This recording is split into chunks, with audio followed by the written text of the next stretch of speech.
The guy you see next to me is the secret Bitcoin billionaire. I found him. He is the one who turned a $5,000 investment into $1 billion. He is the one who paid $70 million for a virtual piece of art. And I'm also the one who came from South India and started with nothing. For the first time ever, I want to tell you the story of Meta Koven. This guy from South India did not grow up with money. In fact, for most of his life, he could not afford to buy a laptop. He could only afford to buy a flash drive where he kept all his files. At the night, I used to borrow my friend's laptop when they're just going to sleep, and then I used to use my pen drive and learn how to code. And on the internet, he saw opportunity. So he learned how to code and how to build websites. Simple websites that do simple tasks. So I remember one of the websites I built on which anyone could hire a freelancer for $10. But that didn't go very well. It failed. In total, he built 54 websites and 51 of them were complete failures. Until one day, he stumbled upon Bitcoin. He immediately was drawn to the idea and realized that this Bitcoin technology could be big, really big. It was a global idea, and it had people who were passionate about it from all over the world. That really made me feel this is going to be really big. So he adopted Bitcoin, Ethereum, crypto, and blockchain, even when everybody said this was a fad. Anything that's new is initially rejected, right? Like they say, they laugh at first. In the same way, Bitcoin was laughed off. But that's when I know that something might work. So when people laugh at something, my brain goes, maybe we should try it, right? 8 years ago, Meta Koven believed in Bitcoin so much that he put every little saving he had into it and invested all his time in building Bitcoin companies. So I invested all my time on Bitcoin and trying to build something on top of it, and thereby learning more about it. Over the years, his bet took off, and he went from being a broke software engineer to a billionaire crypto holder.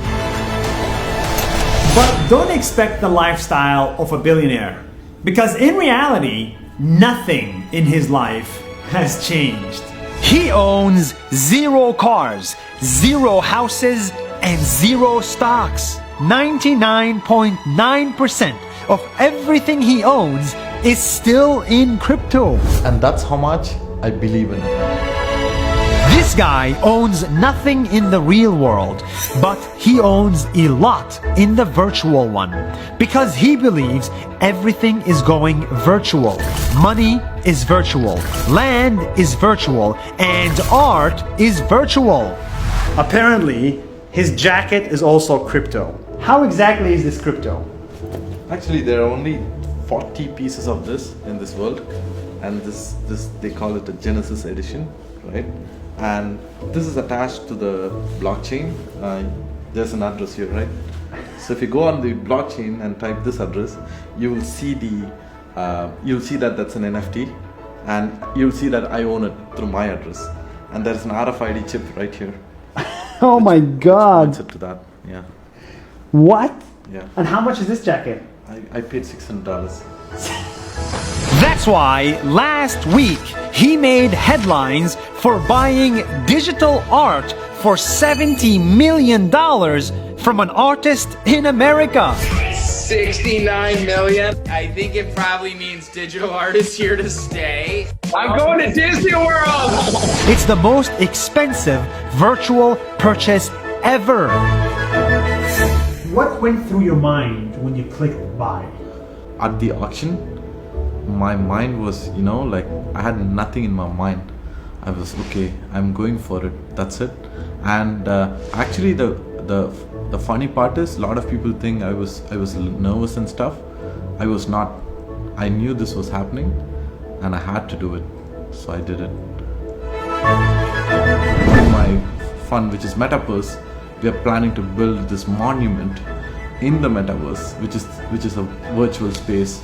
So we have land there, and we are going to build a huge monument and put this art there so that people can enjoy the 440 million pixel art in its true form, because it's a digitally native picture.